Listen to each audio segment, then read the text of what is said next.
seni gözlerim gelirle görürsün. Gülüm cennetim, seninle yüreğim, dünyama zinatım, canım gereğim.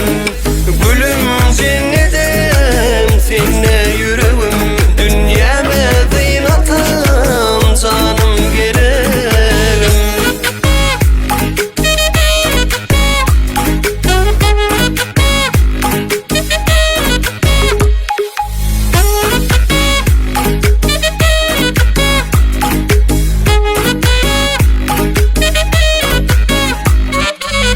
Gözlerin her bakışta alar gülüm, canım alar. Göz kaşı süzüşlerin teşne kalbimi dosalar. Gülüm